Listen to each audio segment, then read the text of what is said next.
a Salla Galériában a Magyar Kultúra Napja nyitó rendezvényén, ahol Kósa Gergely amatőr festő műveiből nyílik kiállítás. A tárlat címe Tiszta levegőt. Külön köszöntöm a fiatal alkotót, Gergőt, Kósa Gergőt,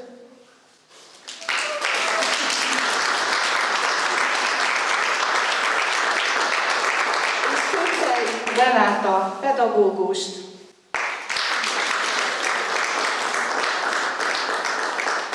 a művész édesanyját, aki bemutatja Gergő munkásságát. Talán egyelőre ő az, aki leginkább tudja, érti és érzi, hogy gyermeke mit követette. Egy idézettel kezdeném, Kornis Mihály idézete. Bármire képes vagy, ezt se felejtsd el. Mindenki tud valamit, amit ő tud a világon a legjobban. Azért született meg. Elsőként köszönettel tartozom fiamnak, amiért felkért, hogy ajánljam a kedves egybegyűlteknek a galériában kiállított festményeit. Megtisztelő és egyben rendkívül komoly feladat ez számomra, mert hogy történetesen a fiam, és mi azért nagyon sokat szoktunk vitázni, eszmét cserélni.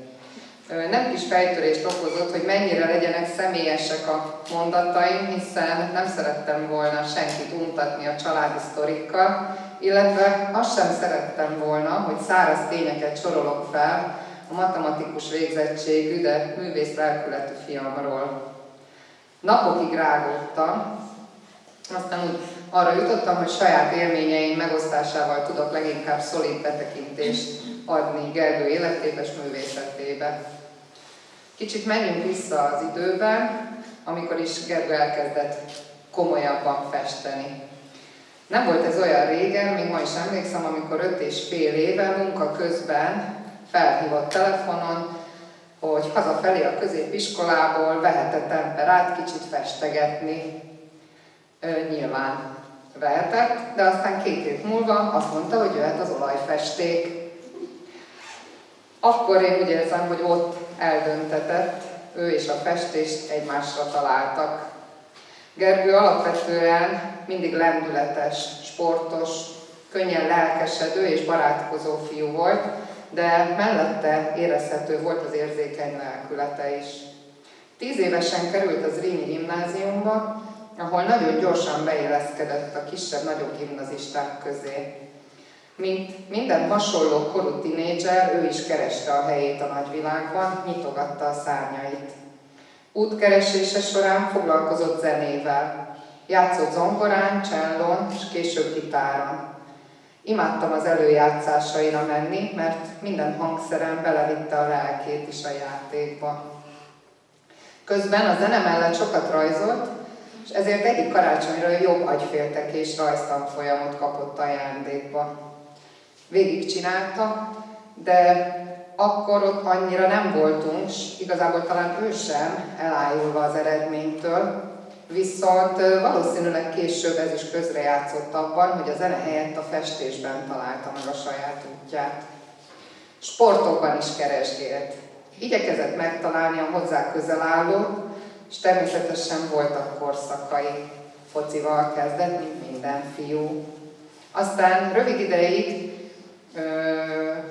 társas táncra is járt, majd aztán újra focizott, de nem igazán volt benne sikerélménye, annyira nem élvezte. Ezt követően jött a nagy szerelem, az extrém rollerezés. Rengeteg energiát beleölt, hogy fejlődjön, ácsolt rámpákat, ugratókat gyakorolt órákon át, cimborákat is szerzett közben, és együtt készítették az ügyességi videókat. Amiben a belső motivációja hajtotta, azért mindig rengeteget tudott dolgozni. Aztán, ahogy nőtt, belekóstolt a kosárlabdába, ami aztán sarokba küldte a rollert. Járt az iskolai kosáredzésekre, illetve a városi bajnokságon, majd az ET-ben is játszott. Egyre többet kellett tanulni is, szaporodtak a bulik is, és ez az időszak volt az, amikor Gergő elkezdett festeni. Ezzel a monoton, végletekig nyugodt tevékenységgel lassította magát a középiskola utolsó hajszolt éveiben. Nagyon meglepő volt, szinte döbbenetes, ahogy végignéztük, hogy mik kerültek ki a kezei közül. Az egyik ilyen döbbenet a kisfiús portré születése volt, ami ott látható a sarokban. Bulis szilveszter után vittem a vasútállomásra a testvérem fiait, és mondta, hogy ő már nem jön. Ő azt mondta, hogy ő inkább már otthon marad festeni. Délután 4 órától fogva festett hajnali 3 óráig, de én akkor már olyan ideges voltam, hogy mi az, hogy ez a gyerek nem fekszik le, nem piheni ki magát, stb. És hát nyilván összevesztünk hajnalban, hogy képzeli ezt, amikor följött. És reggel mentem le, és akkor láttam, hogy ez a festmény készült, akkor éjjel. És akkor megértettem, hogy Gergőt úgy gondolom nem kell irányítanom, mert hogy nem is érdemes, meg hogy úgy is tudja, hogy mi az, amit neki csinálnia kell. Ez a mai napig így van, sőt egyre inkább, mivel hogy nem sokára 22 éves lesz már, egy hónap múlva. A festésben, ahogy nagyon sok ember életében is jött egy hosszabb szünet, a Covid időszak. Mindenki otthon volt, lelassult az élet, neki sem volt szüksége a csilles, meditatív festésre, nem is készültek alkotások, helyette a kosárlabdára helyezte a hangsúlyt. Minden nap ment az utcánkban lévő pályára, és órákat dobált, gyakorolt, erősített. Aztán ennek is vége lett. A középiskola után megkezdődtek az egyetemi évek Budapesten, ahol kitágult a világ. Gergő édesapja is külföldön élt már jó ideje akkor, történetesen Marokkóban, azóta is ott él, ahova többször is kiutaztak a testvéreivel, így teljesen természetessé vált az utazás országok között. Több lett az impulzus, élmény, látnivaló, ezek is megihlették Gergőt, de csak pár kép erejéig. Ott a fotelban látható egy kép, máltai nyaralásról készült. Volt férjem, és én is nagyon szeretünk túrázni, amit Gergő is megörökölt tőlünk. Valószínűleg innen van a hegyek, a felhők, a szép tájak szeretete. Mégis ahogy körülnézünk, és legtöbb képen a zalai dombok, Zalarét látható. Úgy érzem, bármennyire is a nyüzsgő nagyvárosokban érzi jól magát jelenleg Gergő, gyökerei erősen megtapadtak Zalában. Ezek ott vannak a kiállított képeiben, és azokban is, amiket már sokan megvásároltak tőle, és az otthonukat díszíti. Az itt kiállított képek érdekes módon és tulajdonképpen véletlenszerűen különváltak. Az egyik oldal a múlt képei, amik még az útkeresés sokszínűségét, a szárnypróbálgatásokat tükrözik. A másik oldalon viszont már a letisztult jelen, a tájképek szépsége, szinte tapinthatósága van jelen. Nyilván mindkét oldal Gergőt tükrözi. Ahogy Gergő sem egyszerűen festő, hanem frissen diplomázott matematikus, aki kockázati elemzőként dolgozik. Szabad idejében még mindig sokat kosarazik, sportol, társasági életet él, s ha teheti, utazik. Hol Amsterdamban, hol Espóba, a nővéréhez, hol a hegyekbe, mondhatni, a világ nyitott kapu előtte. És én ennek nagyon örülök, mert hogy közben megörvendeztet bennünket gyönyörű alkotásokkal, amelyekkel aztán visszatér a gyökerekhez, vagyis hozzánk, a családjához. Záráshoz ismét egy idézet. Tehetség az, akinek játék, ami másnak munka. Nekünk ez azt gondolom hatalmas munka lenne ilyen képeket alkotni, nem is biztos, hogy a végére érnénk, életünk végéig sem. Gergőnek úgy látom, hogy játék és élvezet.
Beszéljünk róla!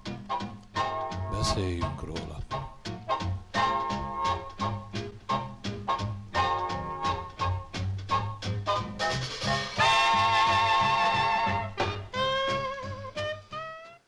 Kedves nézőink, a Beszéljünk róla című adást látják.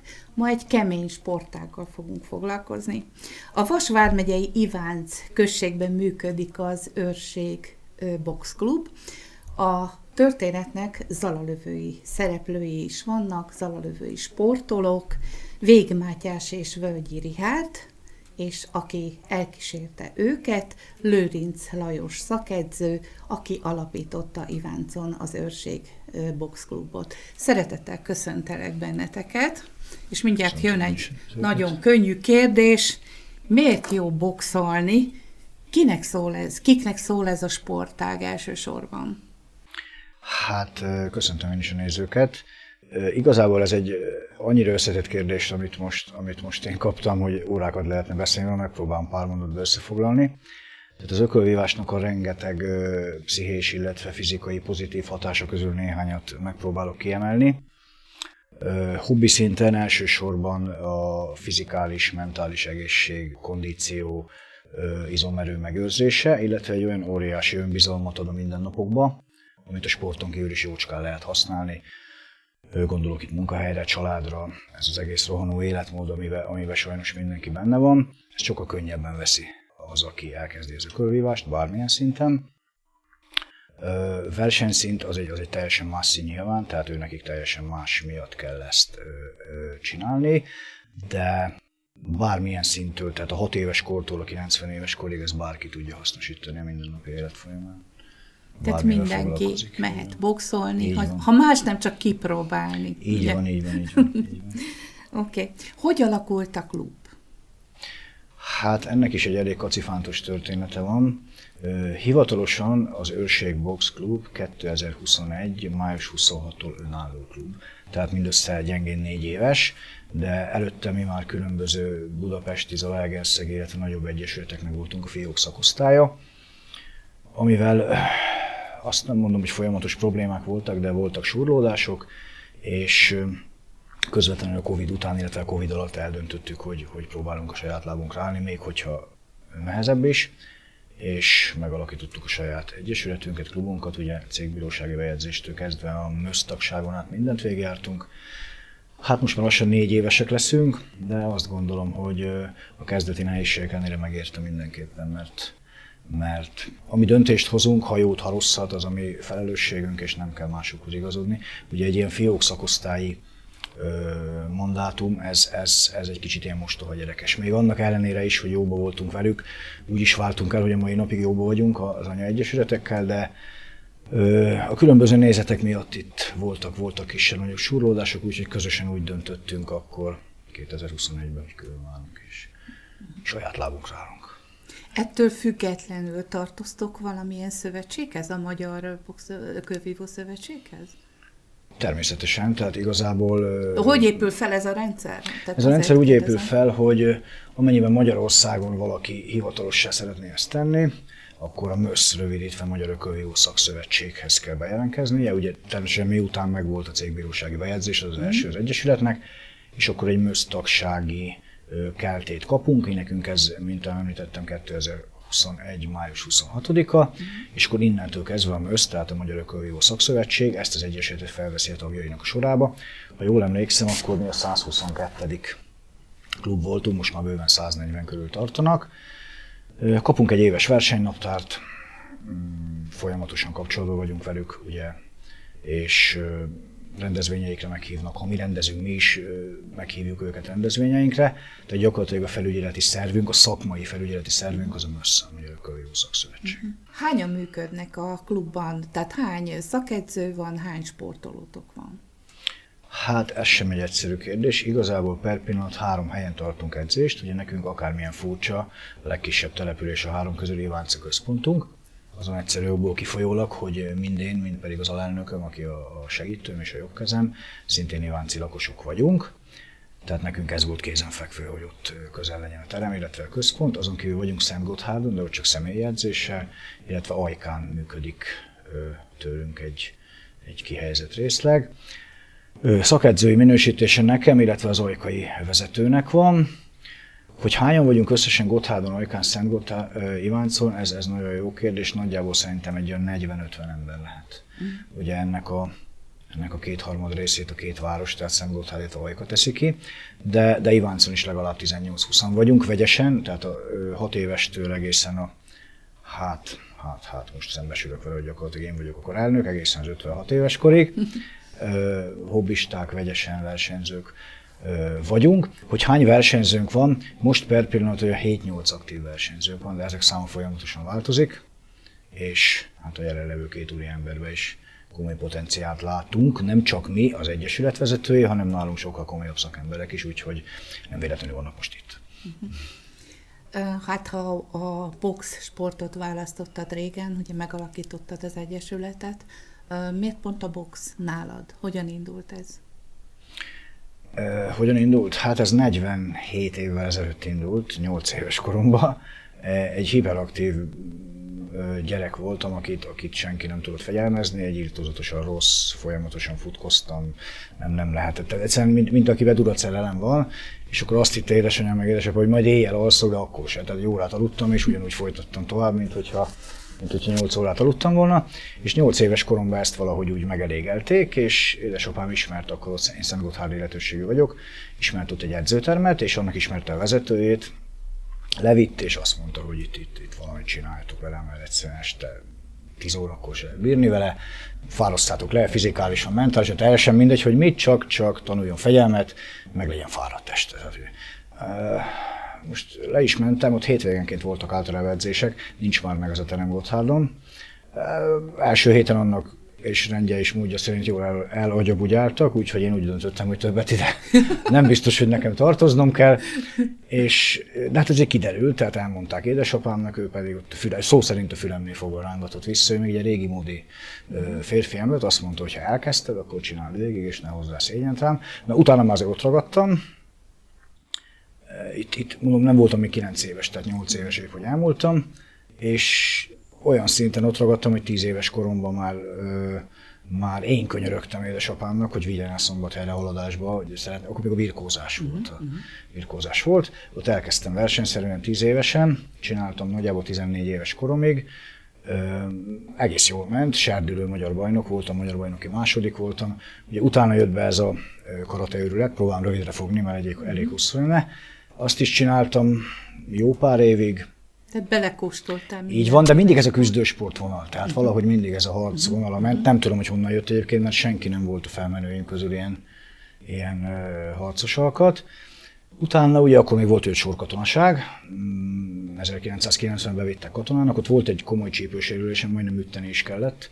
Nagyon necces volt, majdnem tolókocsiba kerültem. Sport következtében? Igen, tehát nem tudtam lábra állni gyakorlatilag hónapokig, hetekig. Sportkórházba jártam, vizsgálgattak, nem igazán találtak semmit, tehát nem volt kopás, nem volt olyan dolog, amit azt műteni kéne. Annyit tudtak mondani, hogy a jó orvosokhoz mértően, hogy ne legyen terhelve, pihentessük. Besokolt a szervezet. Na most ez nekem olyan volt, hogy mintha másnak azt mondják, ne vegyél levegőt.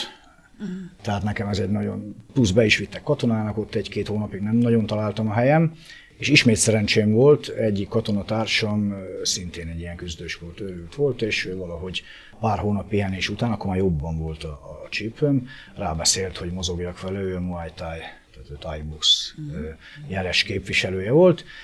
Jó másfél évig vele edzettem a laktanyában, nyilván amikor volt időnk.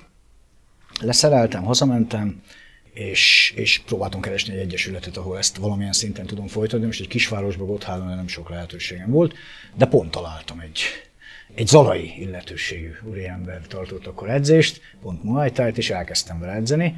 És egy olyan mázdén volt, hogy abban a tornacsarnokban nagyon drága volt a csarnok bérleti díja, ketté osztották a csarnokot, ugye van egy ilyen nylon függöny, amit leengednek, egyik felébe boxolók edzettek, másik felébe pedig a Muay Thai-osok. És nekem mind a kettő nagyon tetszett, elkezdtem párhuzamosan csinálni, de egy idő után döntenem kellett. Tehát annyi időt elvett, hogy döntenem kellett, és részint a szívemre, részint meg az edzőmre hallgatva a box mellett döntöttem, ez 93 nyár eleje, június körül. És hát azóta ebben. Lényeg az, hogy ezt a vonalat követted, megalakult a klub. Miből lehet ezt finanszírozni, ezt a klubot? Mert nem egy olcsó sportág, versenyre utaztok, jöttök, mentek. Így van, tehát ugye gyakorlatilag azt mondhatom, hogy teljes egészében nem vagyok benne biztos, hogy Magyarországon csak a mi klubunk csinálja ezt, de hogy nem sok, az biztos. Én konkrétan egyről se tudok még. Tehát mi egy olyan unortodox vonalat követünk Magyarországon belül, hogy nem mennék bele részletekbe, hogy miért. Magyar versenyre egyáltalán nem megyünk, és elkezdtünk külföldre kacsintgatni, és évek alatt szerencsére sikerült egy olyan kapcsolatot kiépítenünk, illetve több olyan kapcsolatot, amik ugye szokják mondani, hogy a kapcsolatok aranyat érnek, hát nálunk ez hatványozottan igaz. Jó pár világszervezettel, jó pár menedzserrel, jó pár olyan emberrel, aki hozzánk hasonlóan fanatikusan a küzdősportoknak él, sikerült barátságot kötni, belépni a szervezetükbe. Ugyan Mösszön kívül is rengeteg külföldi szervezet van, aki foglalkozik küzdősportokkal, ökölvívással, és most az ő versenyeikre megyünk kapcsolatainkat kihasználva. Úgyhogy, hogy honnan finanszírozzuk ezt? Hát adományokból, szponzorokból. Most nem a zsebekbe szeretnék turkálni, igen, tehát, csak hát ugye a versenyre bejelentkezni, utazni. Így van, így van. Például mondok egy konkrét példát, ugye most megyünk 2 hét múlva Máltára, Nápolyba a fiúkkal. Igazából konkrétan ezek ugye a félprofi versenyek, ezek sajnos olyan költségesek. Tehát a fiúk is meg tudják mondani, hogy valamennyire próbálunk, néha sikerül is segíteni önkormányzatok, illetve szponzorok révén, de sajnos a szülőknek is néha bele kell nyúlni a zsebébe. Ezt próbáljuk most nagyon-nagyon lecsökkenteni, hogy minél kevesebbet, vagy uram, bocsánat, mondjuk egyáltalán ne kelljen a következőkön benyúlni a zsebükbe, de a félprofi versenyek, ami a versenyeinknek a többsége, azok sajnos önköltségesek. Tehát nekünk elő kell teremteni a pénzt. Így vagy úgy. Úgy tudom, hogy világbajnokkal is rendelkezik a csapat, vagy a klub. És ki ő, és Így mikor van. lett világbajnok? Egész pontosan 2 világbajnokkal rendelkezünk. 2? Így van, így van. Egy félprofi, illetve egy profi világbajnokkal. A profi világbajnokunk az 2023. április 22-én lett a GBF, tehát a Global Boxing Federation nevű világszervezetnek a váltósúlyú hivatásos világbajnoka.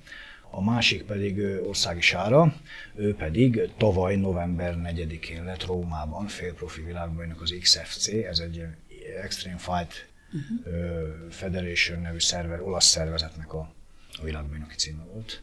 Tehát nagyon büszkék is vagyunk rájuk, mindkettő egyénileg lett világbajnok, ráadásul mindkettő teljesen a mi felkészülésünket. Tehát nem félkészen kaptuk őket előtte egy héttel, hanem teljesen hónapokat, éveket velünk készültek. Ti munkátok. Így van az Egyesület munkája. Most technikailag biztos, hogy könnyebb megtanítani a sportolókat, hogy épül fel ez az ökölvívás. Mentálisan mit tudsz hozzátenni?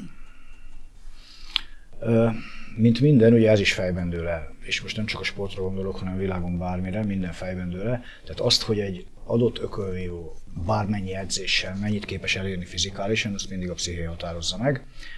Mi ebbe is unortodox vonalat követünk, ugyanis nálunk egy sportcoach kezdik ezt el működését, akinek az a feladata mellettem, hogy mentálisan, illetve az éppen gödörbe, úgymond alkotói válságban levő ökölvívókat kihúzza ebből a gödörből, mert sajnos ez nagyon gyakran előfordul. Ő folyamatosan veletek van minden edzésen? Így van. Így van. Tehát igazából ez a sportcoach, ez egy külön szakma, ez egy külön iparág, amit sajnos még nagyon kevesen csinálnak, és a legtöbb edző nem érti, hogy egy fizikálisan egyébként tökéletesen felkészített versenyzőre blokkol, tizedét nem tudja teljesíteni versenyen, amit edzésen, és nem lát mögé, vagy nem akar mögé látni.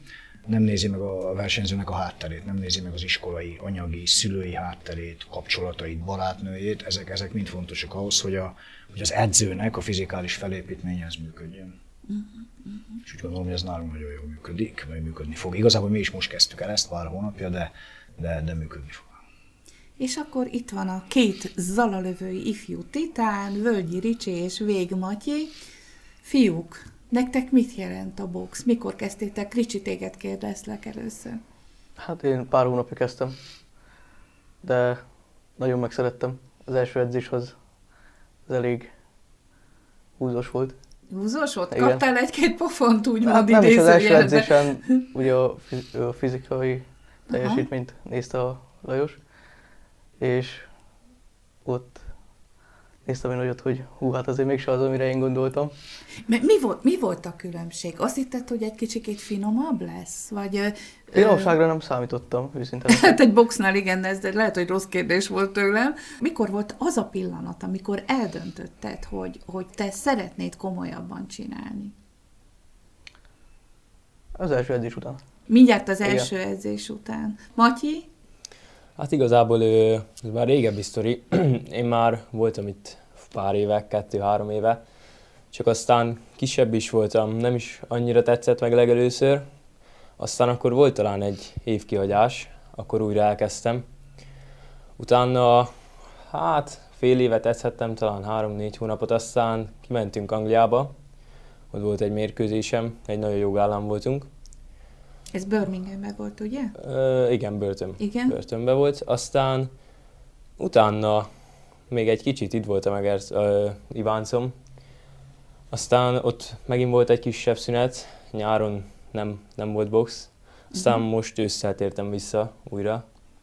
Aztán most már nem nagyon tervezek szüneteltetni, most már céljaim vannak. De te most már tudsz egy kicsit hasonlítani. Tehát voltál a boxklubnál, utána kipróbáltad magad máshol is, aztán visszakerültél. Mi volt az a pont, hogy neked ide vissza kell jönnöd? Vagy miért volt ez a döntésed? Igazából azt tudni kell, hogy itt nagyon családias a légkör. Nem, máshol nem mindenhol ilyen. Igen? Meg nem is nagyon vannak ilyen lehetőségek a többi klubnál, mint itt. Szóval ez megragadott. Megragadott.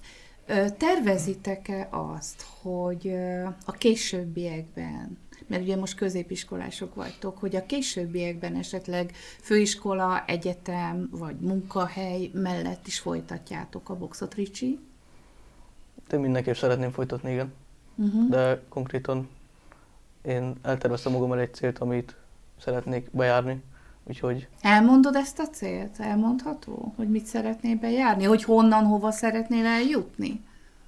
hát mindenképpen a profi szint, amire el szeretnék jutni. De ez tudni kell, hogy kőkemény munka kell, úgyhogy oda kell tenni magam mindenképpen. Ez olyan aranyos volt, hogy ránéztél az edződre előtte, olyan szelíden, hogy mit fogsz mondani, Matyi? Hát én is hasonlókat tudok mondani, mindenképpen a profi lenne a cél. Aztán ott nagyobb dolgokat elérni, mondjuk egy világbajnoki cím, vagy Európa-bajnok, akármi, ami éppen jön. Most mi lesz a következő verseny, ahova ti készültök, Ricsi? Meg együtt mentek, ugye? Tehát, hogy mind a Igen. ketten mentek, az Ricsi, Nápoly, ugye? Nápoly, igen. Nápoly, és február? 9. Február 9-én. Most, Matyi, neked már van tapasztalatod abból, hogy elutaztok. Milyen ez, amikor elindul az ember egy ilyen sportversenyre? Olyan, mint amikor a vadászkutya szakot fog, és akkor elindul, és meg akarom csinálni, és mi folyik benned? Hát az biztos, van egy bizonyítási vágy az emberben, hogy meg akarja mutatni. Magának is bizonyítani akar, meg ugye az edzőinek, szüleinek, akárkinek. Szóval az viszi előre azért az ember. Mennyire vagy biztos magadban? Mert van, aki az edzésen jobb, tehát valahogy jobban kinyílik az a csatorna, jobban tud mozogni, fejben is jobban tud dolgozni, vagy a verseny adja meg neked ezt a lökést, maga a versenyhelyzet? Hát én úgy érzem, nekem szerencsém van, mert a versenyeken általában sokkal jobban szoktam teljesíteni, mint az edzésen, szóval ebből a szempontból szerencsés vagyok nagyon. Ricsi? Neked? Melyik jobb? Hát, mivel nekem még nincsen tapasztalatom, Ja, még annyi nincs, Még igen, bocs. így konkrét példát nem tudok mondani, de mindenképp szeretném oda tenni magam és a legjobbat hozni. Úgyhogy bízunk benne, hogy minél jobb lesz. Tehát igazából ez az előző témához, amit a srácok mondtak, néhány gondolatot, hogyha hozzá tudnék szólni. Ugye azt tudni kell, hogy a következő verseny, ami nekik a következő lesz, ez a Nápoly február 9-e, 9-e lépnek ringbe.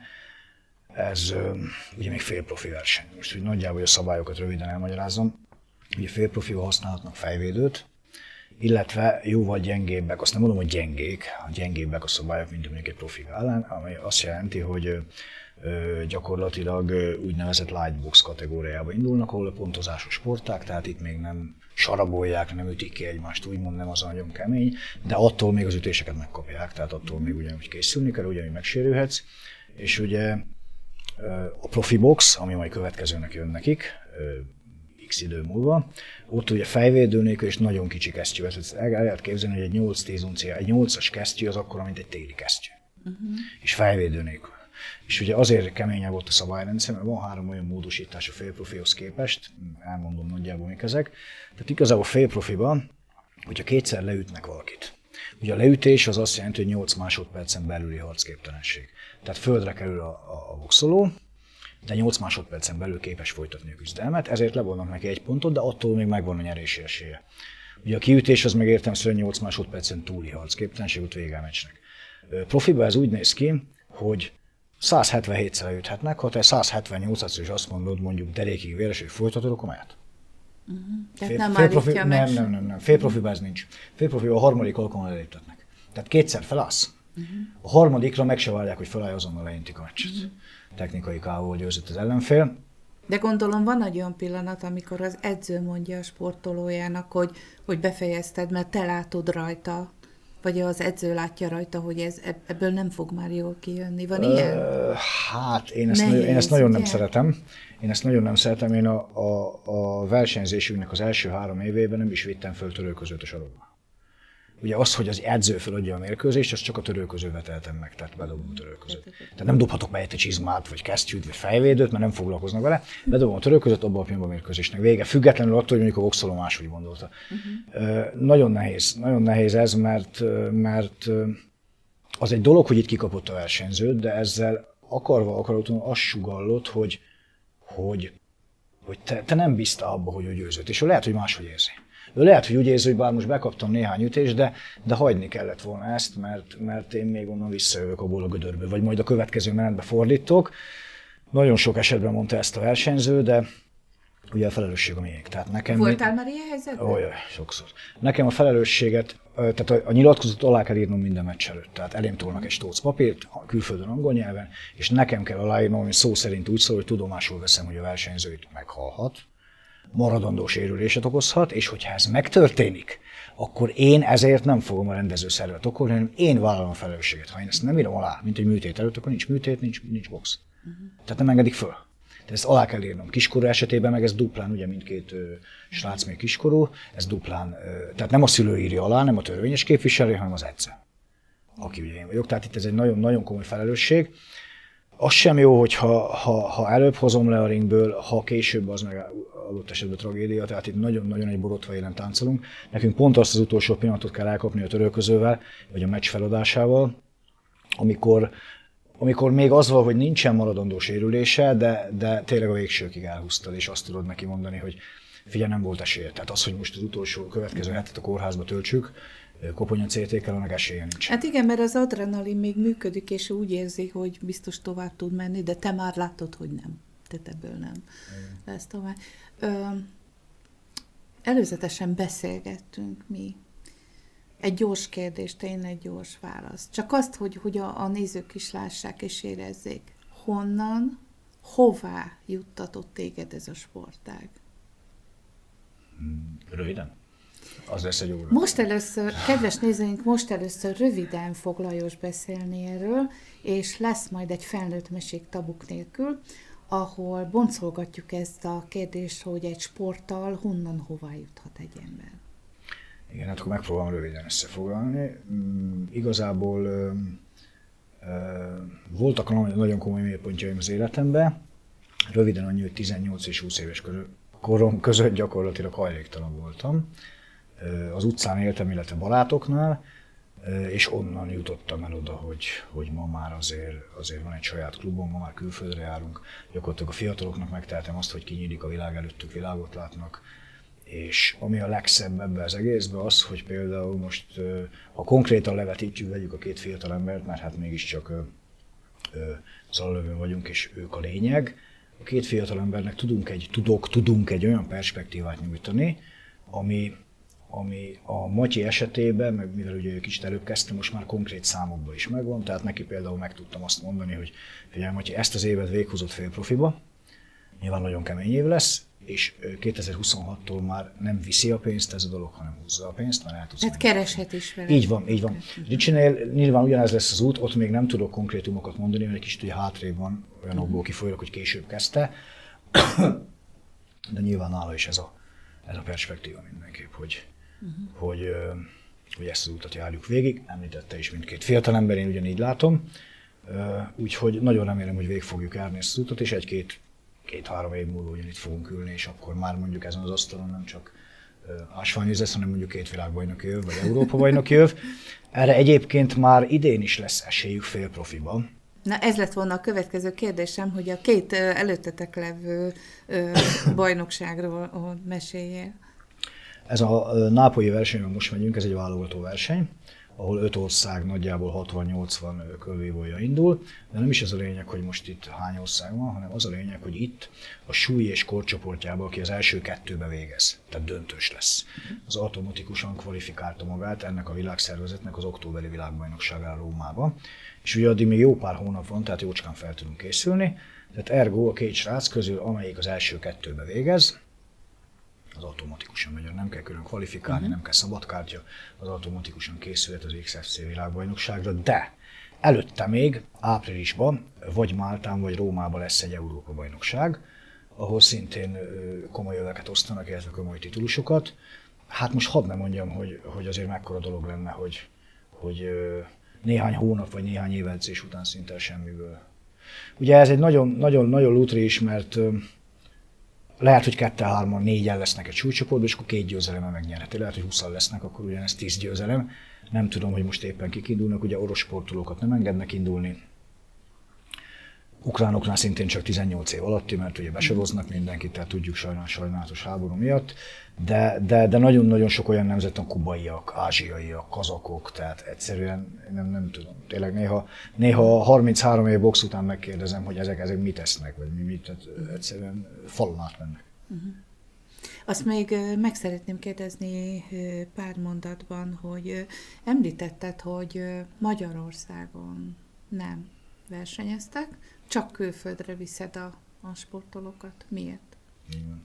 Hát ezt nagyon megpróbálom röviden összefoglalni, jó? Hát igazából azt tapasztalom, hogy tapasztaljuk a vezetéssel, hogy mindenféle téren rettenetesen le vagyunk maradva. És most nem arra gondolok, hogy pénzdíjak, pénzjutalmak, abban is sajnos. A versenyrendezés, a hozzáállás, a díjazások, kevés verseny van. Sorolhatnám itt holnap reggelig, de én azt gondolom, hogy aki igazán azt akarja, hogy a versenyzőjének kinyíljon a világ szó szerint, az itt a nyugati határszélen nagyon-nagyon buta lenne, hogyha nem használnák ki ezt a lehetőséget, hogy lépünk egyet és nyugaton vagyunk, úgyhogy go west. Jó. Köszönöm szépen, hogy itt voltatok, fiúk, nektek is, edzőtöknek is sok sikert kívánok, és hát ha a világ szeme most még egyszer nem is a teljes világ szeme van rajtatok, vagy lesz rajtatok, de február 9-én Zalalövő szeme biztos. Úgyhogy kíváncsian várjuk az eredményeket, drukkolunk nektek, és hát szeretnénk a sikeretek lenne. Köszönjük szépen. Nagyon köszönjük a lehetőséget.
Szeretettel köszöntünk benneteket a könyvtári foglalkozáson ismét. Novemberben, amikor itt jártatok nálunk, akkor az őszről beszélgettünk, az őszi évszakról. Most pedig arról az évszakról fogunk beszélgetni, amelyben most éppen vagyunk. Melyik ez az évszak? Tél. Hát az az igazság, hogy az időjárás most éppen nem ezt mutatja, ha kinézünk, de megpróbáljuk mégis így együtt összeszedni az ismereteinket erről a téli évszakról. Meg tudjátok nekem mondani, hogy milyen évszak van a tél előtt és után? Tavasz! A tavasz az utána fog következni? Na, az ősz van előtte, és a tavasz pedig majd utána fog jönni. Igen, és a tavasz után pedig a nyár. Szuper ügyes vagy. És azt tudjátok esetleg, hogy melyik hónapok a téli hónapok? December, január, február, ügyesek vagytok. Összegyűjtjük együtt, hogy télen milyen az időjárás, milyen jellemző. Mit tudtok erről? Milyen idő van ki? Ha kimegyünk, akkor mit csinálunk? Fázunk, hideg idő van. Aztán még? Hullanak a levelek a fa. Az nem ez az évszak. A dőnek a virágok. Nem. A Milyenek levelek a már fák télen? kopaszok, mert ugye már lehullottak. És hogyha esetleg csapadék hull, akkor mi esik? Nem eső esik télen, hanem esik a hó. És milyenek a nappalok, milyenek az éjszakák? Tehát mit veszünk észre? Amikor megyünk haza délután, akkor már majdnem, hogy kezd esteledni, nagyon ügyes vagy. És hát reggel, amikor felkelünk, elindulunk, akkor meg majdnem, hogy még sötét van, igaz? Hogyan kell ilyenkor öltözködni? Tényleg. Meleg ruhában. Milyen sapka, milyen ruhák kerülnek elő? Nagy kabát, csizma, pulcsi, és a nyakatokra, amit tesztek. A sál is előkerül. Meg még a kesztyű. Az állatokkal mi történik ilyenkor? Mire? Bekuckóznak, ezt beszéltük a múltkor is. Van amelyik téli álmot, van amelyik igen. Múltkor erről sokat beszélgettünk, de látom, hogy sok mindent megjegyeztetek. És hogyan találnak élelmet az állatok? Erről is beszélgettünk, hogy egy kicsit az embereknek segíteni kell, azoknak az élőlényeknek, amik itt töltik a telet nálunk. Kismadaraknak mit szoktunk? Hogy szoktunk segíteni? Magokat teszünk ki, meg ugye beszélgettünk róla, hogy a vadállatokat is a vadászok segítik, élelmet tesznek ki a számunkra. Itt valamelyikőtök mondta a karácsonyt. Milyen ünnepeink vannak még télen? Decemberben a karácsony az egyik legnagyobb ünnepünk. Előtte mi jön? Mit várnak a gyerekek nagyon? A télapót. Utána a Jézuska. Igen, a karácsonykor a Jézuska. És akkor a december utolsó napján, január első napján, ott mit ünnepelünk? A szilveszter, és akkor január 1-je, meg ugye az új év napja, ott megköszöntjük mindig az új évet. Egy hideg téli reggelen Mókus a nyakáig húzta a takaróját az ágyban. Gyere ki játszani, szólta mamája, de Mókus még jobban összekucorodott a takaró alatt. Nem szeretek kint játszani a hidegben, panaszkodott. Gyere, meglátod, jó lesz, mondta a mama. Mókus végül kibújt az ágyból. Sok érdekességet láthatsz kint a hidegben, mondta mama, és egy sor jégcsapra mutatott az ablakpárkányon. Mókus letört egyet, és feldobta a levegőbe, mint egy jégrakéta, kiáltotta, amikor a jégcsap darabokra tört a járdán. A rózsabokorban talált egy fagyos pókhálót, és megcsodálta a levelekről lógó fagyott esőcseppeket is. Úgy ragyogtak a napfényben, mint a gyémántok. Mókus lenyűgözte a látvány, mintha minden el lenne varázsolva, mondta, és rálehelt a pókhálókra, mire azok csillogni-villogni kezdtek. És a fű mindenütt olyan kemény, Ropog, amikor rálépek. Ez azért van, mert zúzmara hullott rá, magyarázta mama. Mókus magában kuncogva rohangászott körbe-körbe. Nézd, mama, szólt. Zúzmara nyomokat csinálok a fűbe. Na hát, befagyott, ámuldozott Mókus a kertitónál. Néhány kavicsot dobott a jégre, amelyek végigcsúsztak a jég felszínén. Aztán fogott egy nagy követ, és a jégre dobta. Nagyszerű, pihegte Mókus, mikor a kő áttörte a jeget. Nézd, a hal most már fel tud jönni a felszínre, mondta a mamája. Fázom, azt hiszem, ideje bemenni, mondta fogvacogva mama. Kint maradhatok még, mama? Kérte Mókus. Annyi mindent nem láttam még. Azt hittem, nem szeretsz kint játszani a hidegben, mosolygott a mamája. Nem is szeretek, nevetett Mókus, hanem imádok. Hideg szél fúj, téren közös. Mit csináljak? Felöltözöm, nagy kabátba belebújok, meleg bundás csizmát húzok.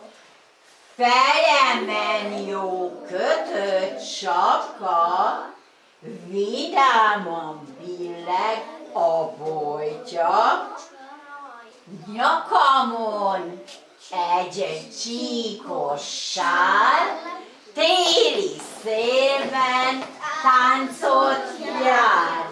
Igen, az ujjaim bujócskáznak, a kesztyújba huncorásznak. 1, 2, 3, 4, 5, 6, 7, 8, 9, 10, úgy fütyölök, mint a csíz. Szánkózás.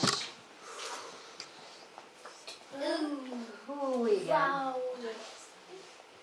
Ugri Nyuszi vadonatúj szánkót kapott. Szép fényes és zöld volt, és már alig várta, hogy lecsusszanjon vele a lejtőkön. Mehetek én is szánkózni? Kérdezte tőle Bolyhos Nyuszi. Nem, vágta rá Ugri. Senki nem szánkózhat az új szánkommal, csak én. Ugri húzta maga után a szánkóját. Cicus integetett neki a kertjéből. Szánkózni fogsz? Kérdezte, és Ugri bólintott. Mehetek én is? Nem, vakkantotta Ugri. Nincs is szánkod, én pedig nem adom kölcsön az enyémet. Mikor Ugri elért a domb tövébe, meglátta Egérkét. Segítek felhúzni a szánkót a dombtetőre, cincogta Egérke, aztán csúszhatnánk együtt. Nem, ütötte le Ugri. Egyedül akarok szánkózni. Ugri felvonszolta a szánkót a dombtetőre. Nem volt könnyű, hiszen nem segített neki senki. Mikor végre felért a csúcsra, a lejtő felé fordította a szánkót, ám a szánkó egy szempillantás alatt elindult lefelé. Ugri Nyuszi nélkül. Jaj, ne! Kiáltott Ugri, és szomorúan nézett a száguldó szánkó után. Aztán futni kezdett lefelé, de elcsúszott, és legurult a lejtőn. Éppen a szánkója mellett állt meg, közel a domb aljához. Ekkor megpillantotta a hóban játszadozó Bolyhos Nyuszi, Egérkét és Cicust. Nagyon jól mulattak. Ugri elszomorodott. Nem is olyan jó egyedül szánkózni, gondolta. Felugrott a szánkóra és lecsúszott a dombról oda, ahol a 3 barát játszott. Sajnálom, hogy nem akartam osztozkodni, mondta Ugri. Szeretnétek még szánkózni? Persze, hogy szeretnénk, vágták rá a többiek egyszerre. A barátok felrohantak a dombtetőre, Ugri és Bolyhos felültek a szánkóra, jó erősen megkapaszkodtak, Cicus pedig meglökte őket. A kis barátok egész délután szánkózással töltötték, felváltva húzták fel a szánkót a dombtetőre, majd újra és újra lecsúsztak. Ugri boldog volt, hogy megosztotta az új szánkóját, és a barátai is nagyon boldogok voltak.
Sokan voltak, akik hozzájárultak ahhoz, hogy ez a szép hely, legyőzve az idő viszontagságait, még ma is itt látható legyen.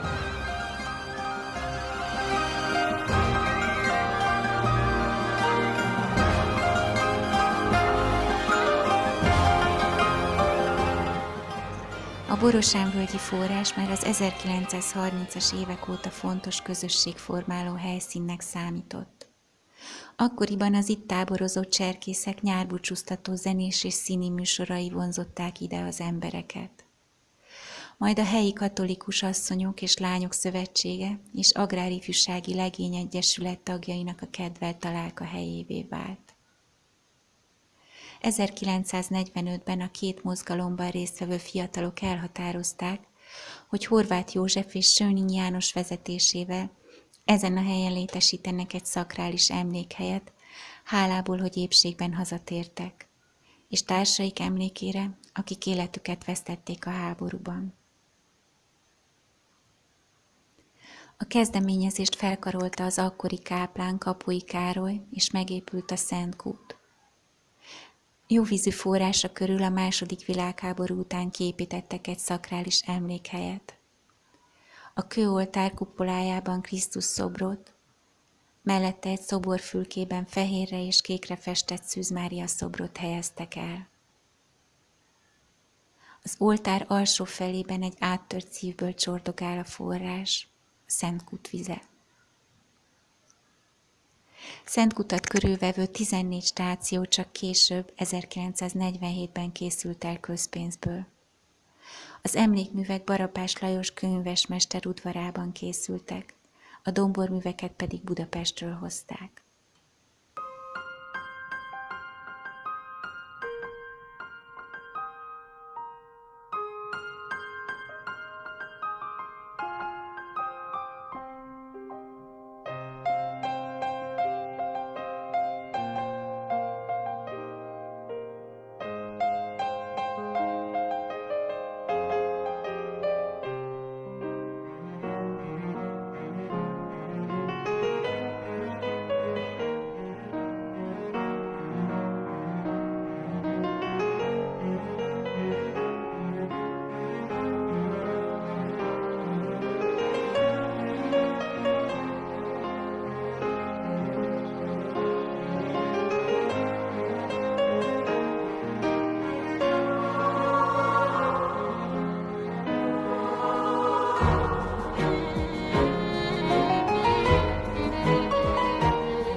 kedvelt búcsújáró hely volt. A helybeliek itt tartották a sarlós boldogasszony búcsút minden év július 2-án. Ősszel is rendeztek egy búcsút, ezt főként a cigányság tekintette saját ünnepének. A forrás egyúttal víznyerő helyként is szolgált. Az idő múlásában viszont olyannyira elapadt, hogy 1991-ben az akkori plébános Gálhidi Sándor kezdeményezte a kút és a keresztút felújítását. Az időjárásnak kitett kegytárgyakat megviseli az idő, ezért többször, legutóbb 2011-ben is felújításon estek át.